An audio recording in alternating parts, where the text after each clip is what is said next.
Hello दोस्तों, स्वागत है आप सभी का वैल्यू इन्वेस्टर यूट्यूब चैनल के ऊपर। बात करेंगे इस वीडियो में Indian railway finance corporation limited के ऊपर। अब देखिए दोस्तों, आपको याद होगा 25 मई 2026 को एक रिपोर्ट आई थी, एक ऑफिशियल रिपोर्ट आई थी।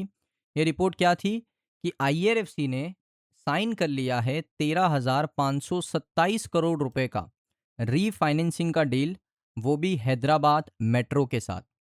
अब दोस्तों, ये रिपोर्ट्स मैं आपको इसलिए दिखा रहा हूँ क्योंकि इसी से पता चलता है कि एग्जीक्यूशन लेवल हमारे देश के अंदर कितना ज़्यादा कमज़ोर है। और दोस्तों, आप कहते हो ना कि आईआरएफसी का रिजल्ट इतना अच्छा नहीं आया, तो उसके पीछे का रीज़न भी आज की वीडियो में आपको बिल्कुल समझ में आ जाएगा। तो आप सभी को याद होगा 13,527 करोड़ का आईआरएफसी ने यहाँ पर एक रीफाइनेंसिंग डील साइन कर लिया था। किसके साथ? हैदराबाद मेट्रो रेल के साथ। अब दोस्तों, इसके बाद एक रिपोर्ट आई है। ये रिपोर्ट मैं आपको बता दूं, टाइम्स ऑफ इंडिया की तरफ से आपको देखने को मिला है। और रिपोर्ट का अगर आप डेट देखोगे तो 11 जुलाई 2026 का है। अब ये रिपोर्ट ध्यान से देखना। Metro take over hits funding hurdle as ₹13,000 crore, loan remains in limbo. इसका मतलब क्या है कि जो लोन है वो यहाँ पर फ्रीज हो चुका है। अभी मैं आपको शॉर्ट में बताता हुआ क्या है। तो जो तेलंगाना गवर्नमेंट है, उनको दोस्तों यहाँ पर टेक ओवर करना है हैदराबाद मेट्रो को। अब जो हैदराबाद मेट्रो का ओनरशिप है वो एलएनटी के पास है। अब दोस्तों, टेक ओवर करने के लिए, बाय करने के लिए 13,000 करोड़ रुपए चाहिए। अब दोस्तों, ये 13,000 करोड़ रुपए आईआरएफसी से बातचीत हो गई, सारा अग्रीमेंट साइन हो गया, सब कुछ हो गया, लेकिन अभी भी ये लोन को फाइनलाइज नहीं किया गया। मैंने आपको रिपोर्ट्स भी बताई थी बीच में कि जो तेलंगाना के सीएम है, उन्होंने यहाँ पर यूनियन मिनिस्टर जो है, रेल मिनिस्टर जो है, उनसे बातचीत करी है, मीटिंग करी है, लेकिन अभी भी कुछ फाइनलाइज हुआ नहीं है। ये पूरा प्रोसेस अटक चुका है। अब दोस्तों, इसके लिए क्या होता है ना, रिक्वायरमेंट होता है कि भाई एक बार फाइनेंशियल इवेल्युएशन हो जाए, जो कि अभी भी पेंडिंग है, जिस वजह से डीले और बढ़ता जा रहा है। अब दोस्तों, टेक ओवर करने के लिए पैसा तो चाहिए। जो पैसे आईआरएफसी दे रहा था वो भी अटक चुका है। आईआरएफसी लोन भी प्रोवाइड नहीं कर रहा है। सैंक्शन तो कर दिया है, लेकिन जो डिसबर्समेंट होता है वो नहीं किया है। जिस वजह से क्या हो रहा है कि आईआरएफसी को भी जो एक इनकम आईआरएफसी को मिलती ये लोन प्रोवाइड करने के बाद, वो भी रुक चुकी है। और जो तेलंगाना गवर्नमेंट को एलएनटी, जो कि एक प्राइवेट कंपनी है, उससे यहाँ पर एक मेट्रो को लेना है, टेक ओवर करना है, वो भी यहाँ पर क्या हो चुका है, स्टक हो चुका है। अब दोस्तों, यहाँ पर ये इशू इतना बड़ा क्यों है और मैं आपको क्यों यहाँ पर इस वीडियो में बता रहा हूँ, वो आप समझिए।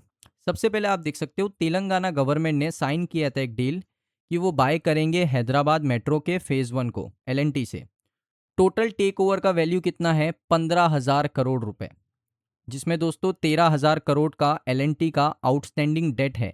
इस प्रोजेक्ट के ऊपर क्या है? डेट है, यानी एलएनटी ने भी ये प्रोजेक्ट को एक्वायर करने के लिए कहीं से लोन लिया था।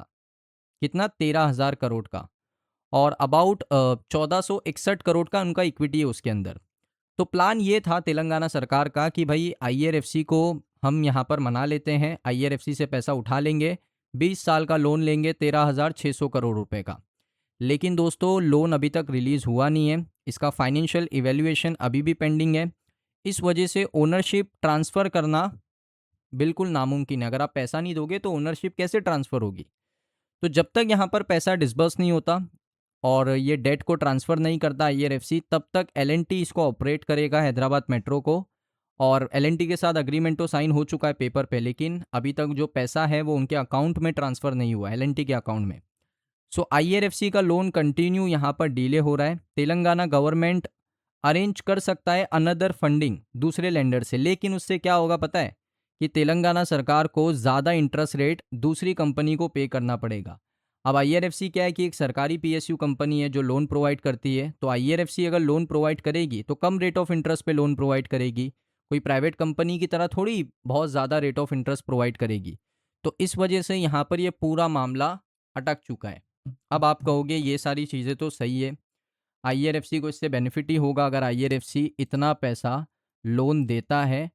और लोन देने के बाद आईआरएफसी मेट्रो को लोन दे रहा है। किसको दे रहा है? मेट्रो को लोन दे रहा है। तो ये फॉरवर्ड और बैकवर्ड लिंकेज कंपनीज में आता है, जिससे आईआरएफसी का भी बेनिफिट होगा। और यहाँ पर जो तेलंगाना गवर्नमेंट है उनको भी कम रेट ऑफ इंटरेस्ट पे करना पड़ेगा, उनका भी बेनिफिट होगा। तो ये विन विन सिचुएशन वाला डील था।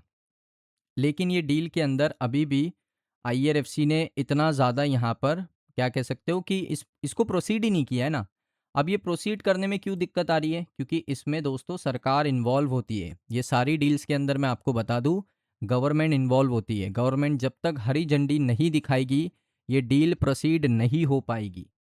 तो इस वजह से क्या होता है, डिसबर्समेंट बहुत ज़्यादा डिले होता है, और डिसबर्समेंट डिले होने की वजह से जो स्कोप ऑफ रेवेन्यू है वो आप देख सकते हो एक ही जगह होता है, 6,700, 6,700, 6,900, फिर कम हो जाता है, फिर थोड़ा बढ़ जाता है, फिर काफ़ी बढ़ जाता है, अभी फिर कम हो जाता है। तो इस तरीके से चीज़ें चलती है।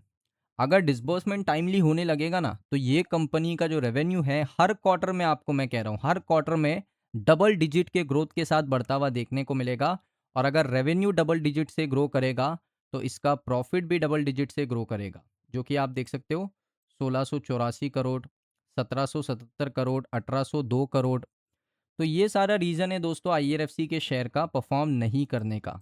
ये छोटे छोटे कारण होते हैं जिसको यहाँ पर देखना ज़रूरी होता है एज अ इन्वेस्टर। तो दोस्तों आपको ये अपडेट कैसा लगा कमेंट सेक्शन में बताइए। अगर आपको वीडियो अच्छा लगा वीडियो को लाइक करें।